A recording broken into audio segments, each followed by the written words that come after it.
Bab 006. Karena bel sudah bunyi kita janjut minggu depan, tapi untuk tugas kelompok kalian kumpulkan besok. Selamat istirahat, jelas sang guru lalu keluar dari kelas diikuti anak-anak yang ingin ke kantin. Rahmi memasuki pintu kantin yang penuh oleh murid-murid yang kelaparan, dan Rahmi salah satu di antara mereka. Dia terlebih dahulu memesan makanan baru mencari tempat duduk. Setelah memesan bakso, Rahmi mencari tempat dan dia menemukan kursi yang cukup agak di tengah kantin. Rahmi sebenarnya tidak ingin duduk di sana tapi tidak ada tempat yang kosong lagi. Dan tanpa Rahmi sadari saat pertama masuk kantin, dia diperhatikan segerombolan siswi. Bisa dibilang mereka cukup populer karena berasal dari keluarga terpandang. Kita punya mangsa baru, celetuk salah satu dari mereka yang berpenampilan glamor, tapi bukannya terlihat keren atau berkelas tapi malah kelihatan norak. Lo yakin, Nay? Tanya salah satu temannya. Yakinlah, jawab remeh Naila. Naila dan teman-temannya adalah sekelompok pembuli suka merundung siswi yang lebih rendah dari mereka. Tapi lihat tampangnya dia kayak serem gitu, dingin banget kayak Algaskar. Gue takut, gidik salah satu dari mereka.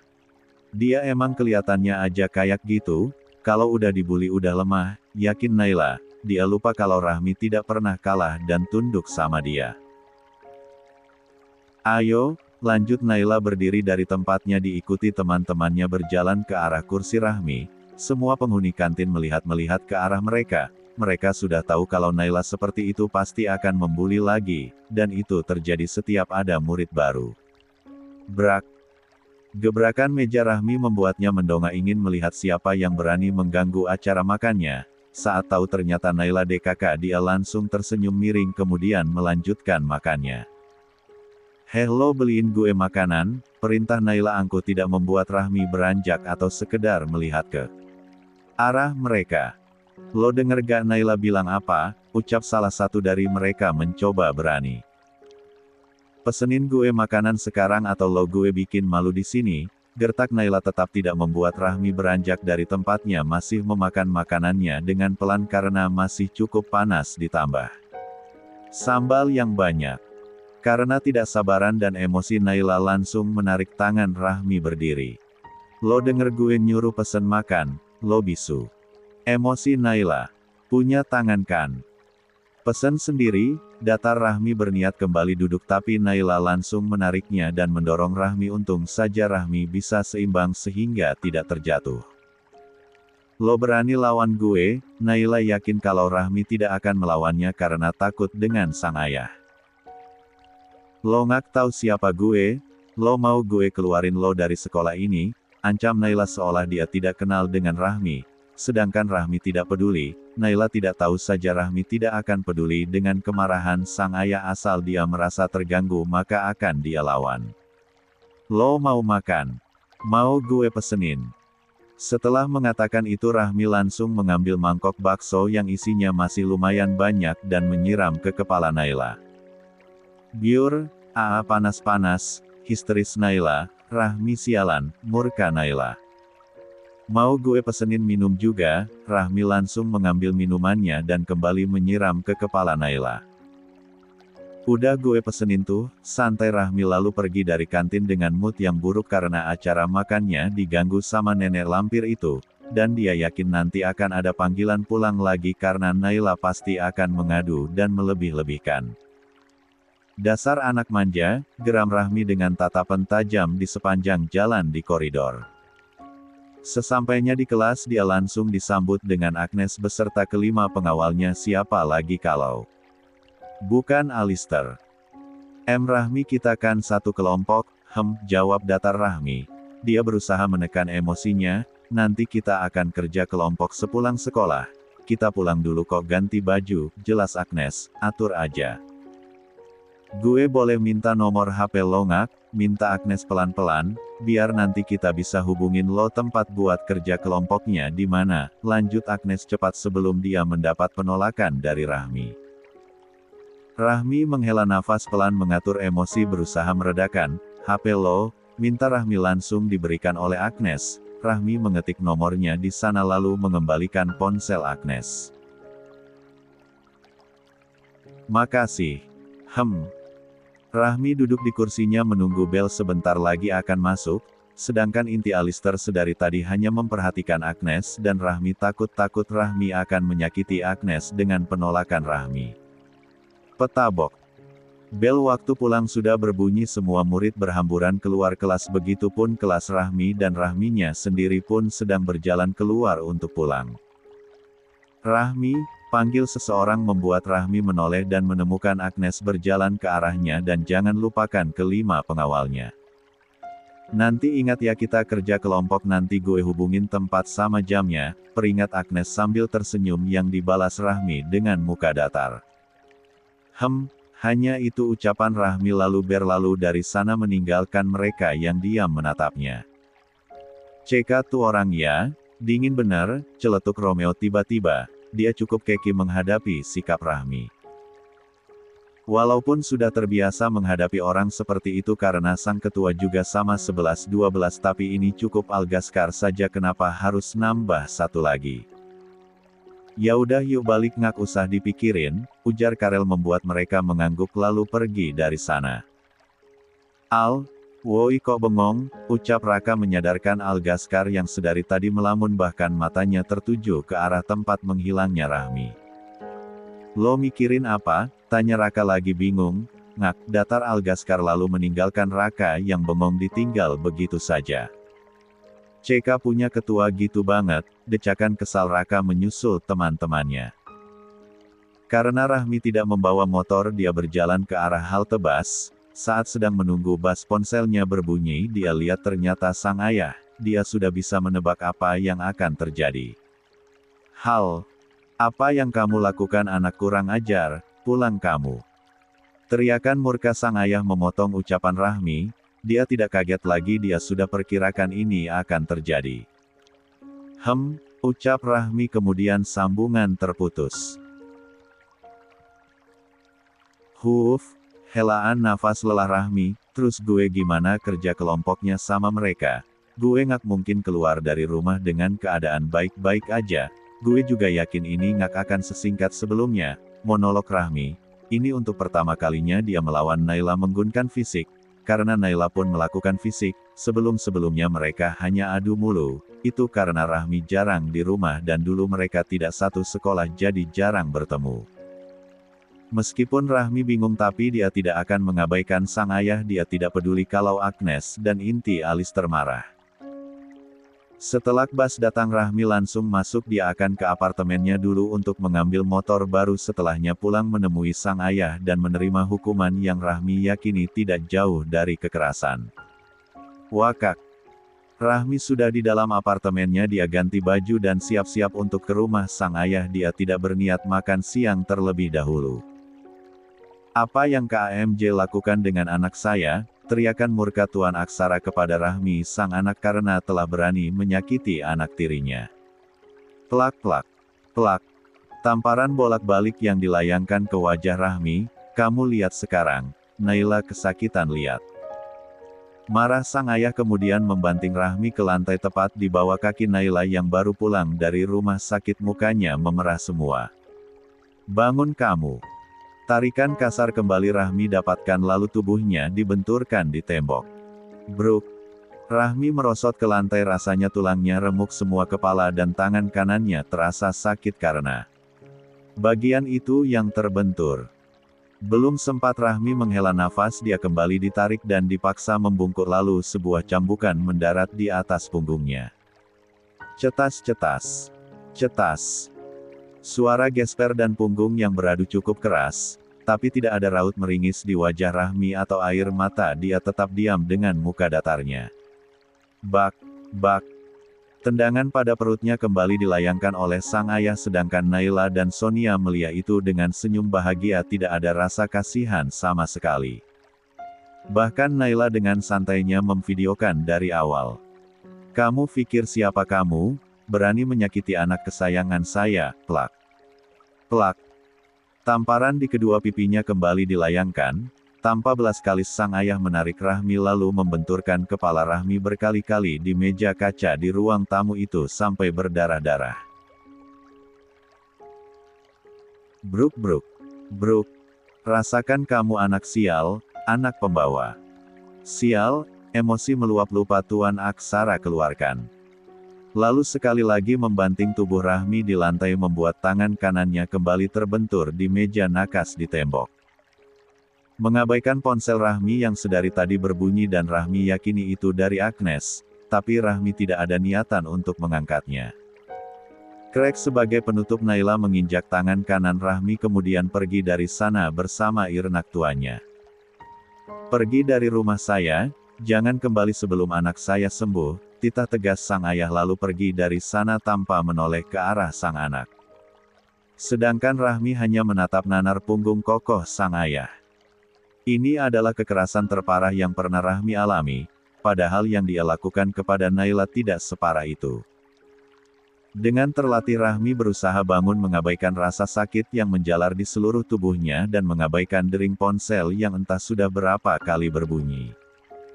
Dia berjalan keluar rumah menuju. Motornya terparkir dengan sekuat tenaga dia memakai helm dengan tangan yang gemetar.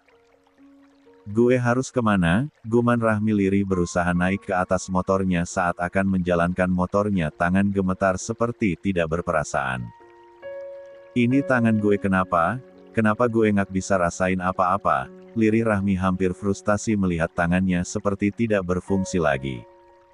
Ngak gue bukan orang lemah gue pasti bisa. Rahmi berusaha lagi. Sekuat tenaga dia gas motornya keluar dari rumah yang cuma menyimpan luka baginya selama belasan tahun. Bukannya ke rumah sakit atau ke apotek membeli obat, Rahmi ke Alfamart membeli beberapa makanan seperti roti dan mie instan lalu dengan perlahan ke kasir untuk membayar. Kenapa Rahmi tidak dilihat oleh orang-orang karena dia tidak membuka helmnya. Selesai membayar Rahmi menjalankan motornya bukan ke apartemennya tapi ke sebuah hutan yang gelap dan cukup rimbun. 1 jam perjalanan Rahmi sampai di sebuah gubuk tidak besar 3 kali 2 meter saja. Saat akan turun Rahmi kemudian berhenti. Gue ngapain kesini? Nenek kan udah ngak ada gue bisa mati mengenaskan di sini, gumannya tapi sesaat. Kemudian dia tetap turun karena merasakan rasa sakit kembali pada seluruh badannya. Dia bahkan lupa sedang ditunggu oleh teman kelompoknya. Sedangkan di tempat lain beberapa jam sebelumnya. Rahmi belum datang gue hubungin dulu, ucap Agnes setelah mereka semua sampai di sebuah kafe untuk kerja kelompok. Kemana situ anak dibilangin cuma pulang ganti baju, gerutu Romeo, sabar ini gue telepon dulu. Agnes menghubungi Rahmi tapi tidak diangkat, ngak diangkat, ucap Agnes. Tidur kali tuh anak, ucap Raka. Parah sih kalau tidur. Enak-enakanlah kita harus kerja tugas, omel Romeo, tunggu aja dulu, saran Karel. Algaskar sendiri sedari tadi melihat ke arah pintu kafe menunggu seseorang datang. Jujur saja Algaskar bukan kesal dan capek menunggu tapi dia merasakan hal berbeda, dia merasa ada yang ngak beres tapi tidak tahu apa. Entahlah semenjak bertemu dengan Rahmi Algaskar merasa berbeda dengan dirinya, dia selalu memikirkan Rahmi. Dia hanya berusaha cuek selama ini, bahkan dia juga tidak pernah bilang ke teman-temannya tentang pertemuannya dengan Rahmi yang menolongnya dan sudah mengetahui semua kalau Guin itu adalah Rahmi. 1 jam mereka menunggu Rahmi belum datang juga Agnes kembali menelpon tapi tetap sama tidak ada jawaban.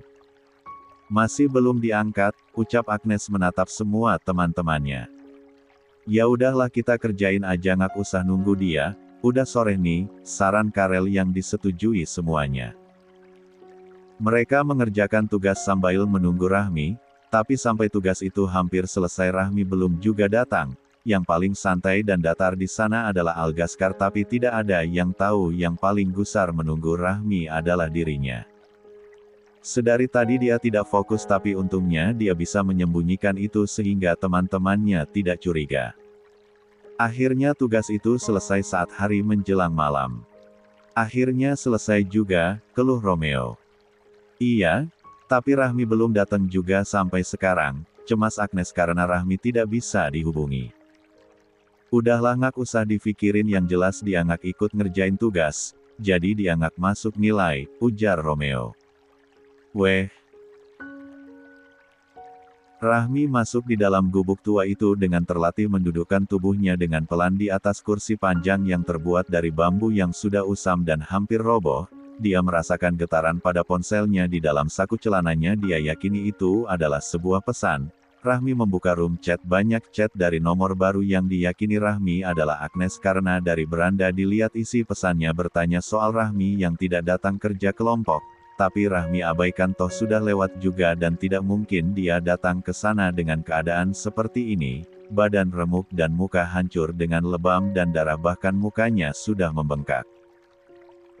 Rahmi kembali fokus pada room chat yang terdapat pesan baru itu dari Naila, sebuah video yang Rahmi langsung buka, memutar sebuah video yang Rahmi bisa lihat dirinya yang disiksa bagaikan binatang oleh ayahnya sendiri. Bukannya sedih atau menghentikan video itu, dia malah menontonnya bagaikan sebuah film yang sangat seru.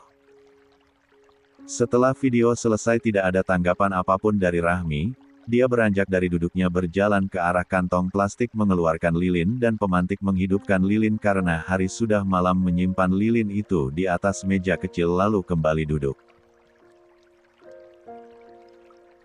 Andai aja nenek masih ada, pasti udah obatin gue, guman Rahmi mengenang masa-masa dulu.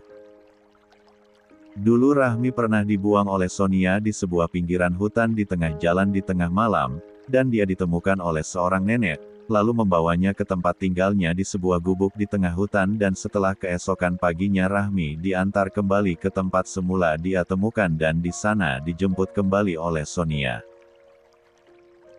Sejak saat itu setiap Rahmi dipukuli oleh ayahnya dia selalu datang di tempat ini untuk diobati oleh nenek Kasih, tapi nenek Asih sudah meninggal beberapa tahun yang lalu, walaupun Rahmi juga bersikap dingin dengan nenek Asih sama seperti kepada orang lain tapi Rahmi sayang dengannya, dan semenjak nenek Asih meninggal, disitulah Rahmi mulai jauh berubah sikap dinginnya yang dulu semakin bertambah, sering balapan.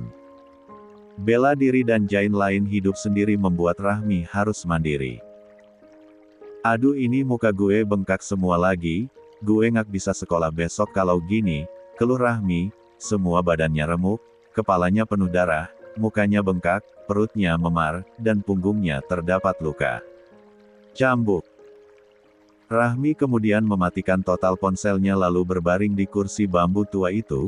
Berjam-jam Rahmi berbaring di sana tidak ada niatan untuk mengobati lukanya atau sekedar makan malam. Hari sudah sangat larut, lilin yang dihidupkan hampir padam, tak lama lilin pun padam bersamaan dengan Rahmi yang terlelap bersama luka. Eokak. Pagi hari Rahmi terbangun dan rasanya dia tidak bisa bergerak, luka-luka di tubuhnya belum mengering, mukanya tambah membengkak dan tangannya gemetar tidak berasa. Ini gimana gue bangunnya, gue nggak punya tenaga lagi, lemah Rahmi, tapi tetap berusaha bangun dengan sedikit meringis. Dia meraih plastik yang dibawanya tadi malam, membuka isinya yang terdapat beberapa roti dan minuman kemudian memakannya. Dia belum makan sedari kemarin siang membuat perutnya keroncongan. Bunda, guman lirih Rahmi tanpa sadar di sela makannya. Untuk pertama kalinya dia memanggil seseorang yang melahirkannya. Rahmi tidak pernah tahu siapa yang melahirkan dirinya, namanya pun tidak dia ketahui, begitupun dengan wajahnya. Kenapa gue manggil seseorang yang bahkan gue sendiri tidak tahu siapa? Kenapa takdir gue harus kayak gini sih? Rasanya capek Tuhan, gue pengen nyerah tapi gue lebih nggak pengen mereka yang mengharapkan kematian gue bahagia atas kepergian gue. Frustasi Rahmi menahan segala kesakitan yang kian menghantam tiada henti. Rahmi kembali berbaring setelah makan, dia butuh istirahat agar bisa kembali setidaknya ke apartemennya. Dulu. Kok Rahmi nggak masuk ya? Tanya Agnes pada yang lain. Tahu? Mungkin nggak berani kali karena kemarin nggak ikut kerja kelompok. Ketus Romeo, kok lo gitu sih? Kita kan satu kelompok jadi harus bareng dong ngumpulin tugas.